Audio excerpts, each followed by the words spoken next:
Dr. Eleanor Drage, the host of the Good Robot podcast. Join me as I ask the experts, what is good technology? Is it even possible? And how can feminism and other justice-seeking movements help us work towards it? If you want to learn more about today's topic, there's a full transcript of the episode at thegoodrobot.co.uk, along with an especially curated reading list by every guest. I love hearing from listeners, so feel free to reach out on Instagram, TikTok, LinkedIn, or through my Cambridge email address. And don't forget to leave a review on whichever platform you're listening from. But for now, sit back, relax, and enjoy the episode.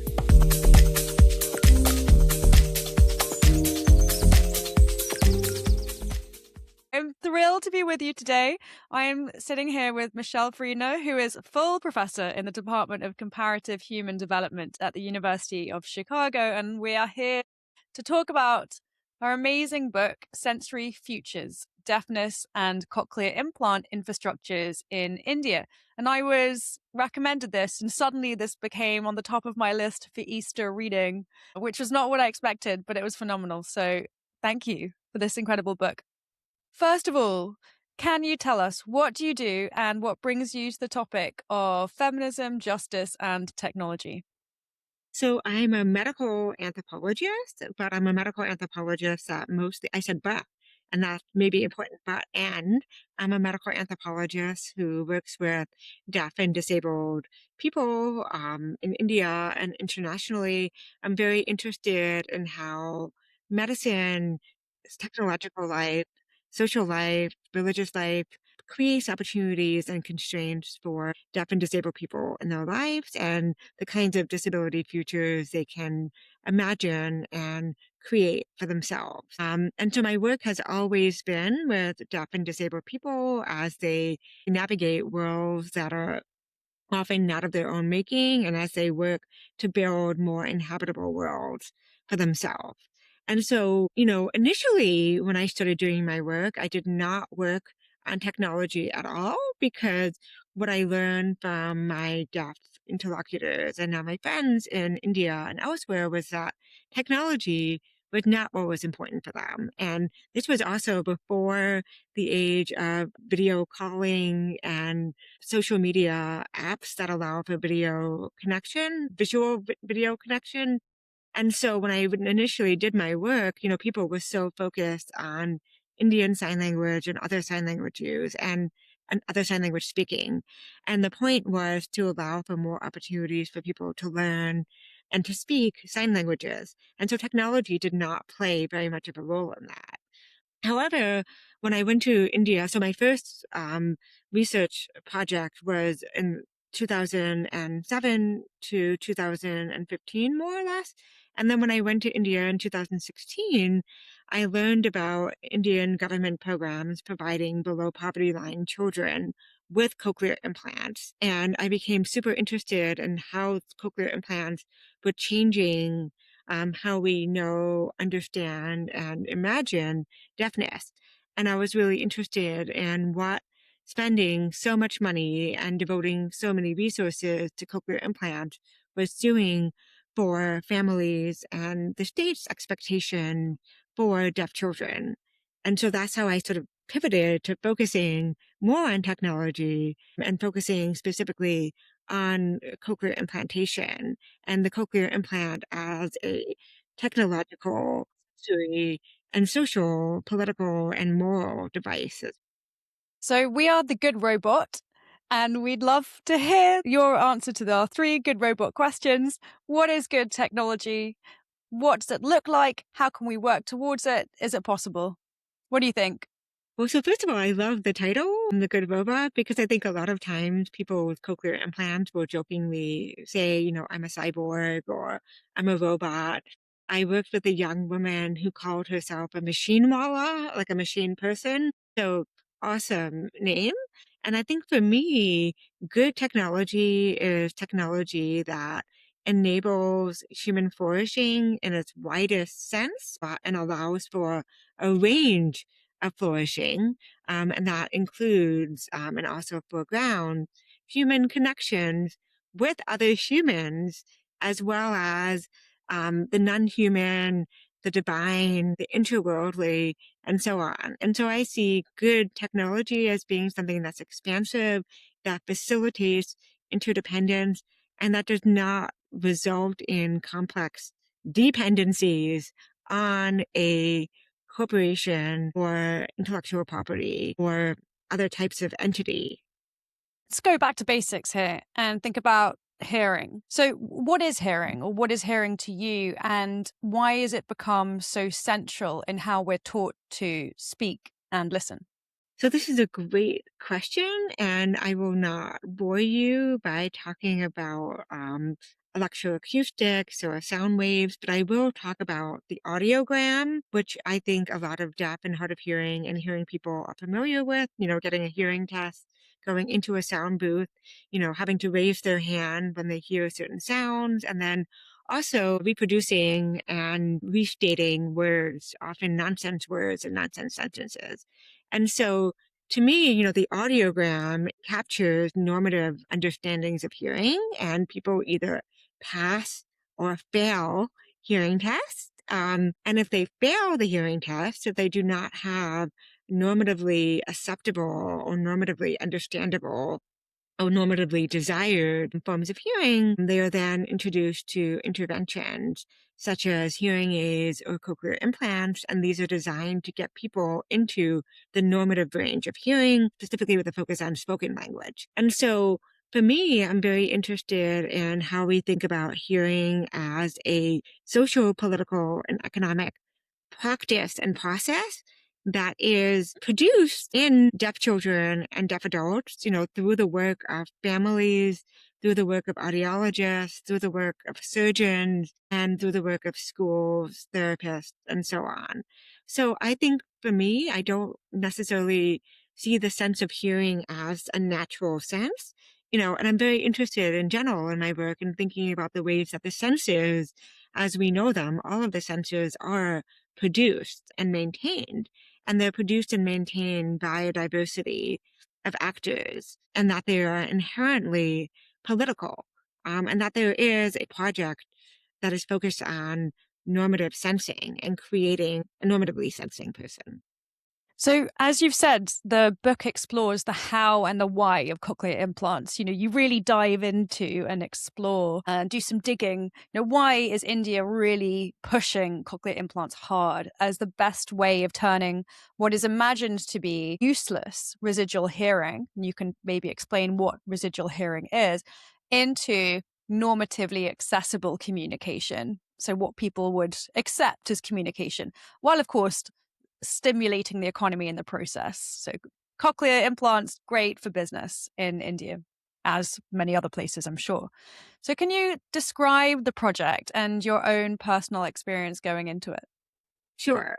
So I think for me, the project is really interested in how India, as a nation state, sees its responsibilities to its citizens, and specifically to deaf and disabled citizens. It's always been a place where deaf and disabled people have received certain kinds of entitlements, such as hearing aids, pensions, walking canes or sticks, some technology, and so on.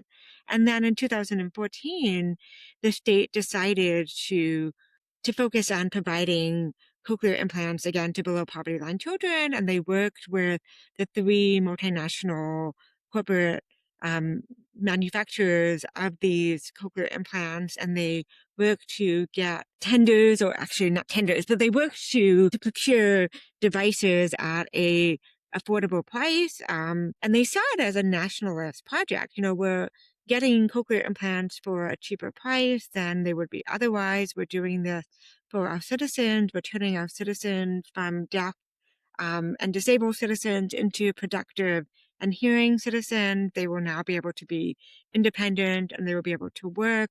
They will no longer need Indian Sign Language, and they will be able to focus on listening and speaking using their residual hearing. And I think to point out what I mean by that is most people are not born completely fully deaf. People typically have residual, that's the term that's used, a little bit of hearing left. I mean, I'm using ableist language. They have a little bit of hearing left, but they have a little bit of hearing that they can then use and use as key, use in a productive sense, because we rarely talk about people using that residual hearing to hear things like kids stomping downstairs or the sound of thunder or birds chirping. We often think about residual hearing and the value of hearing in a normative sense of listening and speaking, having conversations. The big one is being able to talk on the phone, and you think about the kinds of productivity that are sort of bound up with that. And so for me, it was really interesting to think about how this became a state project. It became really interesting to think about what this meant for deaf and disabled futures, because when I talked with surgeons, bureaucrats in the government, families, teachers, and so on, people would often say, okay, well, because these kids are implanted, they're now almost hearing, they're near to hearing, they're completely hearing, and by implication, they would often say, and they're normal now. They don't need accommodations in school. They'll be able to work. They'll be able to earn a livelihood. They'll be able to be normatively successful. And this was very much a project of normalization. And for me, I'm very interested in the ways that normalization is a kind of narrowing. And when I say narrowing, it's a narrowing of the sensorium, and it's about creating a certain kind of normative sensorium, and it's about creating a certain normative way to sense and engage. I think about when I was doing my research, I would often sit in auditory-verbal therapy sessions where I would see therapists working with children. And these children were taught, not to use their hands while they talked. They were taught often to not look at people's lips. And therapists would cover their mouths, or they would try to find ways to not have their mouths be accessible to children. And children were supposed to focus on listening through their ears, hearing through their ears, and then using that to produce speech. And again, normatively intelligible speech. And so this really does seem to me to be a project of narrowing, because you are basically foreclosing other ways of relating that are tactile, that are visual, that are olfactory. And there are so many ways of relating and connecting and being in the world that can involve all of our senses and not just listening. I want to talk about how tricky that kind of ethnographic work must have been, watching these emotions play out and, being in the room while children are invited to or stopped from experiencing their parents and experiencing communication in particular ways. It was certainly tough to read, in parts. But first of all, I want to get to the core of what you just said, I think, which is one of the most important messages of this book is that society values a very particular way of using our senses. We're not encouraged to sense how we like. There's a lot of focus on making an individual sense in an appropriate way rather than creating a world where we can sense with and through each other in ways that actually facilitate communication. I was just out in the garden now with my cat, and I love watching him feel the wind in his whiskers, close his eyes. It's delicious. So what is going wrong now with how we're taught to sense? Well, so first of all, I didn't answer your earlier question about how I came to this research, and again, I just wanted to say, so I am somebody who I have 2 cochlear implants myself. I got them later in life after wearing and using hearing aids for most of my life. And so for me, this was very much a personal project, because when I got my implants, all of a sudden I could quote unquote hear a lot better. I no longer had to read lips as much. I was doing a different kind of sensory labor with my implants, and I felt very ambivalent about them. And so I think that was the stance that I took to the research. And I also felt very concerned about what implantation was meaning for deaf futures, and specifically for the futures that my deaf and hard of hearing friends want, which again is more sign language speaking in the world. And so I think for me, when I think about the kind of normative sensing that is required, again, it's a normative sensing that's focused on listening and spoken language. And it's about, sort of like winnowing out or weeding out Although I was taught, by the way, that weeding out or talking about weeds, oh no, non-native plant. Did you know that? So anyway, weeding out, weeds can be great, by the way, but so weeding out, other ways of sensing that might be less productive. So I think what's wrong with how we're taught to sense is that it really prioritizes certain kinds of efficient sensing, and sensing that can be subsumed to normative forms of education and normative forms of work. And in the process, it ignores the very real labor that people do need to do to sense in a certain way. And I think, we as humans and also as humans who work with non-humans and who are with non-humans in the world, there's such a wide range of being with people and animals and objects in the world. And ideally, we are allowed to, and I mean allowed to, cultivate a sensorium in which all of those ways can be valued and understood. I also want to shout out briefly to the brilliant Asuka Ando, who is a scholar based in Tokyo who explores how and why Japanese Sign Language, JSL, is not seen as a language at all in Japan. So they say your Japanese is not good. And what they mean by that is your spoken Japanese is not good. And they don't see it as a second language, for example, for deaf communities. So they're just assumed that they can't speak, can't communicate, when actually what they're doing is speaking as a second language, like any other second language. When we think about engagement, and when we think about ways of being together and ways of being interdependent, and we think about the role of the senses in that, and we think, what does it mean to be full self to an interaction, and how do we enable that full self to exist? And I will say there were moments when I sat in auditory verbal therapy clinics and I saw children's eyes like darting to the therapist's mouths, or I saw children trying to use their hand. And there were always these moments where I felt like things could be otherwise and things could be more expansive, but they were not allowed to be. And I found that really disturbing. And I also felt like mothers were being lectured that their ways of engaging with children was wrong, that all the things that they did through gesture, through touch, through eye contact needed to be turned into speaking. And mothers were being taught to engage in a speaking project that would basically last the whole day, where they were supposed to narrate everything that they were doing um, in words, specifically in spoken language. And it made me think about all the other ways of relating that were backgrounded.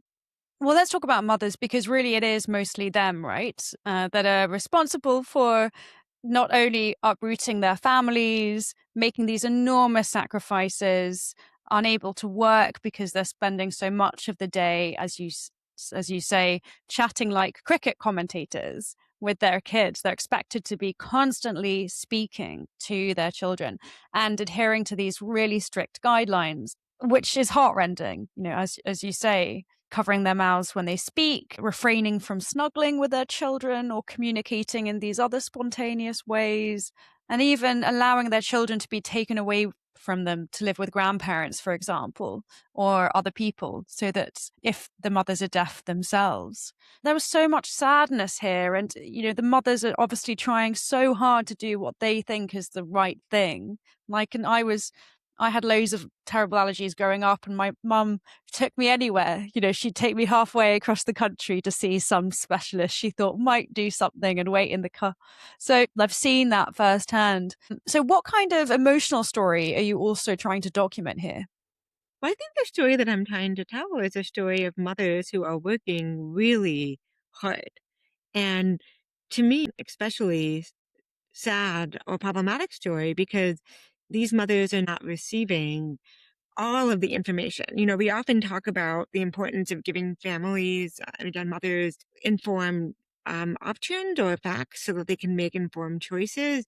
And that's not what's happening here. In the sense that mothers are being told that this is the only option for their children. If you want your child to listen and speak, this is the only option. And I think a lot about the importance of having deaf role models, and having ideas of what a good deaf future can look like. I remember when I was doing the research, I met with a group of mothers and they said, okay, oh, wow, you're the first deaf adult that we've seen. And I found that incredibly poignant because of, wow, where are the deaf role models and where are the deaf possibility models? Because I think, again, there should be lots of options for what it's like to be a deaf person in the world.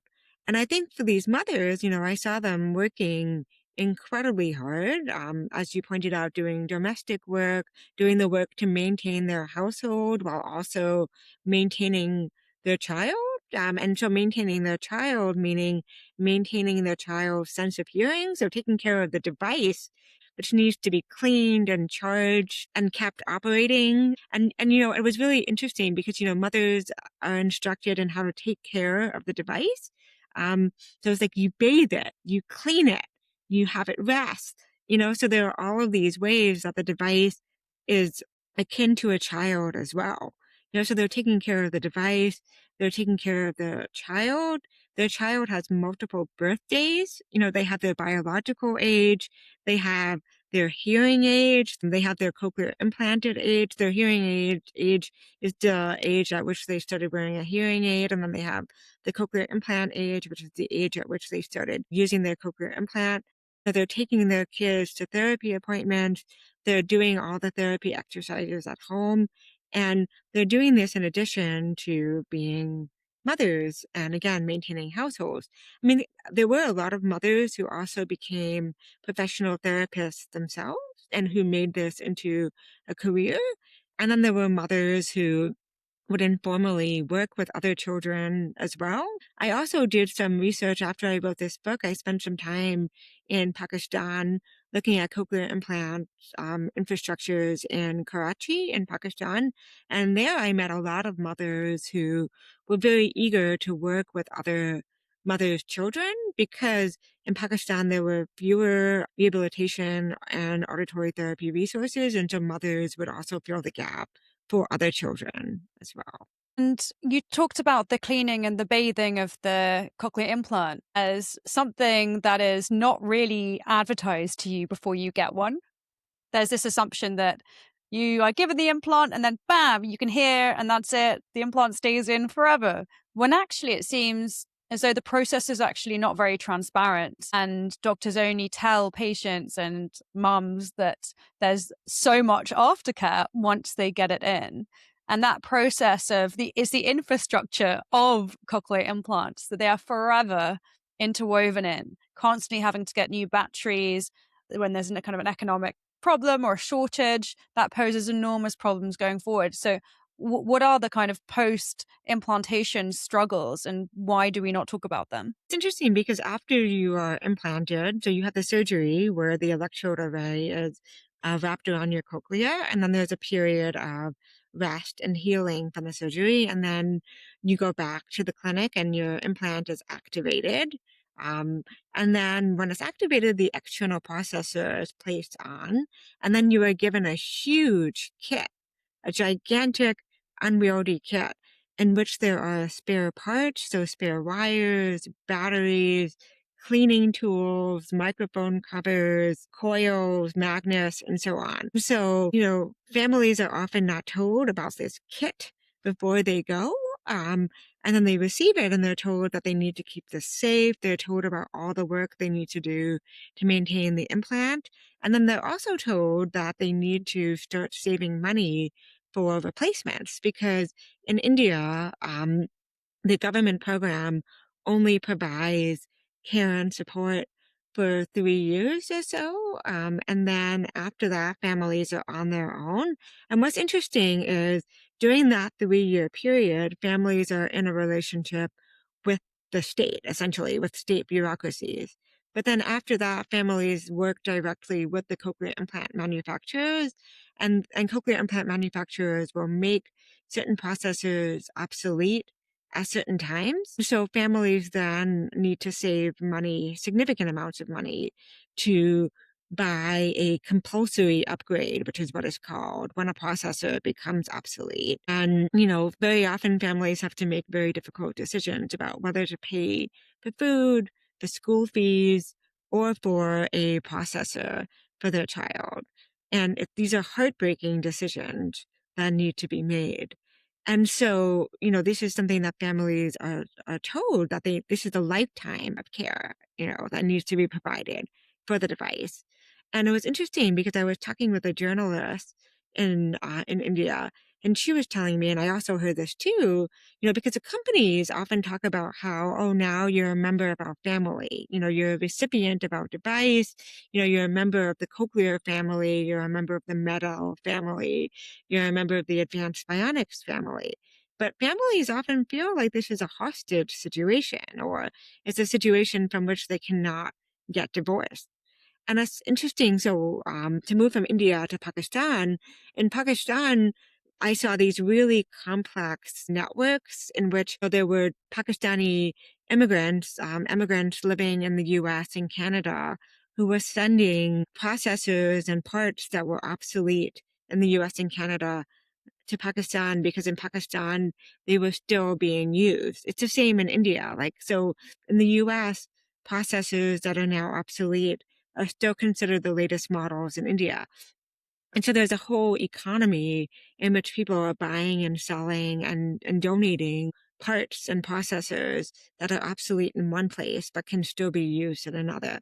And it's a really fascinating network to see. And it's also, again, really incredible to see the role that individuals and families are playing in keeping this network and this infrastructure up and running. And supporting each other, I guess, which is through this real hardship. So there's also a description of a boy playing not being able to play football because he didn't want to damage his new cochlear implant. And, I remembered the people at school who had no braces, no orthodontics, no glasses, no faff. And I just thought, wow, can you imagine? That's a whole different kind of person. You have no worries. You can do a sleepover at somebody's house. You don't have to worry about bringing some kind of technology with you without which you can't sleep or shouldn't sleep or can't wake up in the morning or can't, and the freedom that is total luxury. And it gives you a sense of calm, I think, to not have to rely on other stuff. Two things that I wanted to say, orphan technologies, that, what families are doing is they're trying to prevent their children from becoming orphan children. They're engaged in this process of keeping their children hearing and listening and speaking. And to them, because they aren't aware of other options, this is a way of keeping their child capacitated as a child within the family. But again, there are other ways of being members of a family. And then the other thing that I wanted to just point out is that when devices break, children are off air. That's how they talk about it. They're without sound. And this process of being on and off and on and off is a process that can be extremely disruptive, and disruptive to a sensorium that exists.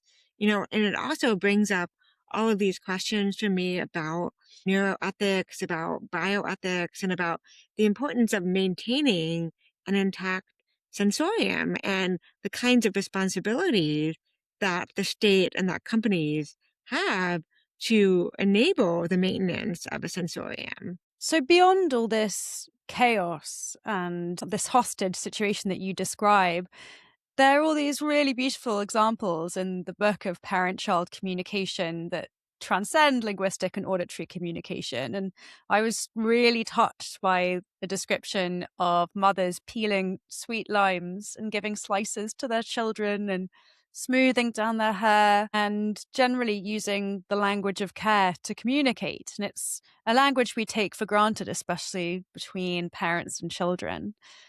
And you describe how some of the mothers that you engage with blew on children's little hands, brought these same hands to their faces and necks to feel the sounds, and animatedly discussed everyday life using gestures, image, and touch. So, can kindness and love then combat what seems to be a complete ableist failure of the imagination that attempts to contain kids to one way of hearing? I think engaging in multisensory activities and being multisensory beings together can combat that ableism. And I think, these moments in which we see mothers and children working together, they're often moments in which mothers and children are sensing together. And I'm not saying that they're sensing in the same way, but they're sensing in a different way that is not just focused on listening and speaking. They're focused on a more expansive form of relationality. And I think that is love and that is care, and I think we can think about interdependence, we can think about the kinds of intimacy that can exist apart from or alongside these normative projects. It's the moments when mothers can break away and participate in, what I write about as like fugitive forms of sensing in which mothers and children can be together. Um, and they can be together as more expansive beings. Michele, thank you so much for coming on the podcast to talk about this. It's been brilliant. Your work is phenomenal. And I hope to have you back again soon. Well, thank you so much.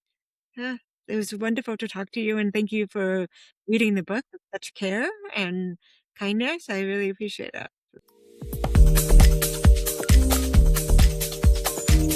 This episode was made possible thanks to Stiftung Mercator and the Lieberholm Trust. It was written and produced by me, Dr. Eleanor Drage, and the editor of this week's episode is credited in the episode's description. Thanks for listening.